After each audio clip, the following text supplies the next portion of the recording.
तो ये है स्टेसी और एक दिन से प्यार हो जाता है और फिर शादी भी हो जाती है। बट अनफॉर्चुनेटली हार्ट अटैक की वजह से उसके हस्बैंड की डेथ हो जाती है। करीब एक साल बाद वो फिर से शादी करती है डेविड के साथ। शादी के कुछ टाइम बाद उनकी बहुत बुरी लड़ाई होती है। गुस्से में डेविड रूम में जाकर रूम लॉक कर लेता है। तो स्टेसी भी सोचती है कि कुछ टाइम इसे अकेला छोड़ देती है। स्टेसी अपनी दोनों बेटियों को लेकर वहां से चली जाती है। 3 दिन गुजर जाने के बाद भी जब डेविड की कोई खबर नहीं आती तो स्टेसी पुलिस को कॉल करके वेलफेयर चेक का कहती है। पुलिस उसके घर जाती है, डोर नॉक करती है बट कोई रिस्पॉन्स नहीं आता। वो दरवाजा तोड़कर अंदर जाते हैं तो उन्हें डेविड की बॉडी मिलती है और साथ पॉइजन भी मिलता है। मतलब डेविड ने सुसाइड कर ली थी। स्टेसी भी मान जाती है और बताती है कि डेविड कुछ दिनों से काफी डिप्रेस था। थोड़ा अजीब तो है but it's an open and shut case of suicide. लेकिन कुछ डिटेक्टिव्स जो इस केस पे काम कर रहे थे उनको ये सुसाइड वाली कहानी कुछ हजम नहीं हुई, क्योंकि डेविड के विल में उसका सारा पैसा स्टेसी और उसकी बेटियों के नाम था, जबकि उसका अपना एक बेटा भी था। क्योंकि डेविड की पहले भी एक शादी हो चुकी थी लेकिन उसके नाम तो कुछ नहीं किया। तो ये सबके लिए शॉकिंग था। पुलिस ने भी अपनी वर्किंग शुरू कर दी। इस केस पे काफी डिटेक्टिव्स काम कर रहे थे और उन सब का लीड था डिटेक्टिव जैक। तो जैक एक फुल ऑपरेशन लॉन्च करता है। उसको शक था कि स्टेसी ने डेविड को पॉइजन दिया है। जैक उसके पहले हस्बैंड से बात करना चाहता है।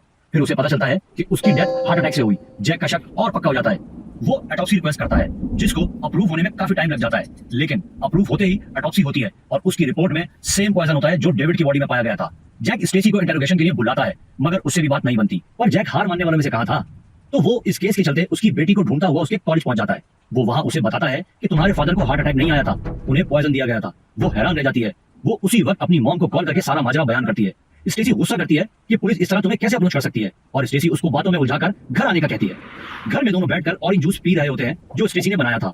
थोड़ी ही देर में उसकी बेटी को नींद का एहसास होता है और वो जाके सो जाती है। सुबह उसकी दूसरी बेटी रूम में अपनी बहन को उठाने के लिए जाती है मगर वो उठती ही नहीं। इवन उसका तो सांस भी नहीं चल रहा था। वो भागकर स्टेसी के पास जाती है और पैरामेडिक्स को फोन करने का कहती है। तो स्टेसी फौरन कॉल करती है।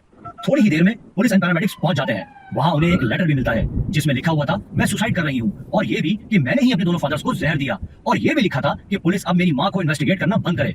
लेकिन मजे की बात तो ये है कि उसकी बेटी अभी तक मरी ही नहीं थी। एम्बुलेंस टाइम से उसको हॉस्पिटल ले जाती है और वो बच जाती है और उसे भी पॉइजन ही दिया गया था। बट लकीली वो सर्वाइव कर जाती है और थोड़े ही टाइम में उसे होश आया तो अपने सामने जैक को खड़ा पाया। तो जैक उससे सवाल करता है कि तुमने खुदकुशी क्यों की और अपने दोनों फादर्स को मौत के घाट क्यों उतारा। एंड शी इज लाइक क्या मैंने किसी को नहीं मारा।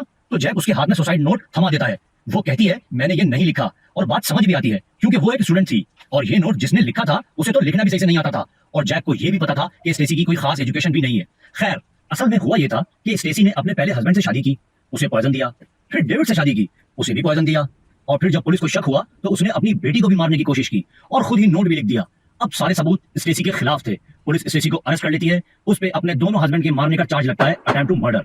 कोर्ट 51 ईयर्स की सजा सुनाती है लेकिन वो तो अगले ही 7 साल में मर जाती है, वो भी हार्ट अटैक की वजह से। जैसी करनी वैसी भरनी।